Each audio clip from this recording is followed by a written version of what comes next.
আসসালামু আলাইকুম ওরহমতুল্লাহি ওবারাকাতু। এক সময় দেখতাম যেসব আলেম ওলামাগণ, যেসব ভাইয়েরা সাধারণ মানুষের মধ্যে এবং আলেম ওলামাদের মধ্যে জামায়াতকে নিয়ে কটূক্তি করে, কটাক্ষ করে, জামায়াতকে গালি দিত, তারা দেখছি এখন ধীরে ধীরে জামায়াতে এসে যোগদান করতেছে। তো এটা ভালো দিক। তো আগে কেন গালি দিত, এখন কেন গালি দিচ্ছে না, এখন কেন জামাতে এসে যোগ দিতেছে, এটা অবশ্যই পর্যবেক্ষণ করা উচিত, এটা অবশ্যই পর্যালোচনা করা উচিত।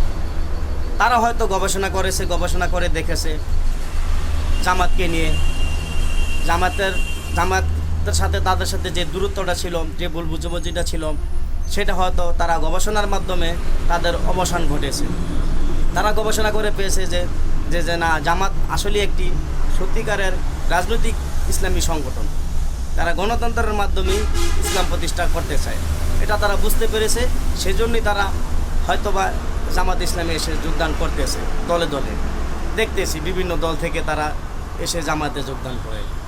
তো কারণটা কি? কারণটা অবশ্যই খুঁজে বের করতে হবে। হয় জামাত ভালো কিছু করতেছে, আর না হয় কিছুটা লোমও চলতেছে এর ভিতরে, বাকিটা আমরা জানি না, আল্লাহ মালুম, আল্লাহ ভালো জানে। তো বিষয়টা হচ্ছে যেসব আলেমদেরকে মানুষ ভালোবাসত, দোয়া করত, যাদের জন্য, যাদেরকে মন খুলে দোয়া করত, যাদেরকে কিছু বললে তেলেবাগুনে জ্বলে উঠত এবং গালি দিত কমেন্ট বক্সে এসে, সেই সব আলেমদেরকে এখন তারা গালি দিচ্ছে জামাতি বলে। এটা কি হাস্যকর নয়? জামাতি বলে গালি দিচ্ছে, মুনাফিক বলে গালি দিচ্ছে।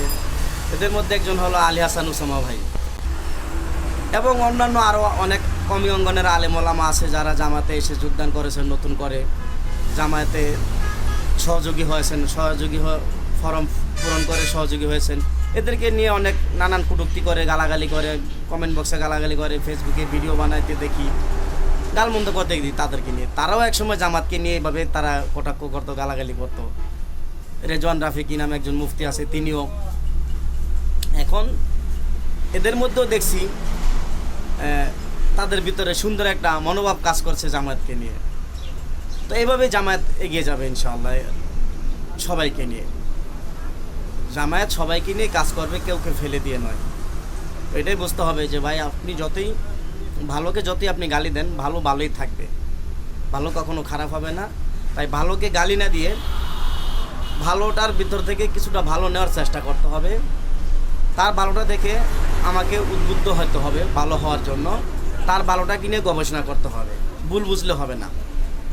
তো এই বিষয়টা খুবই হাস্যকর, হাসি লাগে যে যারা এই আলী হাসান উসামা ভাই, তারপরে আরও অন্যান্য কমি অঙ্গনের আলেমগণ আছে, এদেরকে যেসব আলেম ভালোবাসত, সেই সব আলেমরা এখন তাদেরকে মৌদুদিবাদী বলে গালি দেয়।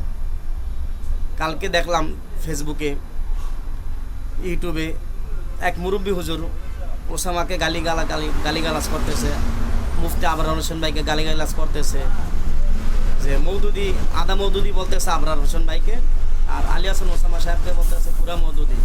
তো এই হলো তাদের অবস্থা। তারা বৃদ্ধ হয়ে গেছে, কিন্তু এখনও সঠিকটা তারা বুঝতে পারতেছে না।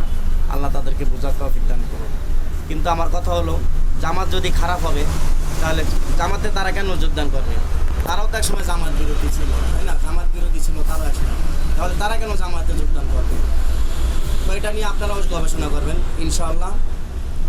সামনে নির্বাচন আসতেছে, এই নির্বাচনে আমরা আমাদের পবিত্র আমানত, আমরা যারা আমানতদারি রক্ষা করতে পারি তাদেরকে আমার আমানতটা আমি প্রদান করব ইনশাআল্লাহ। এই আশা আমরা রাখতে পারি নাকি?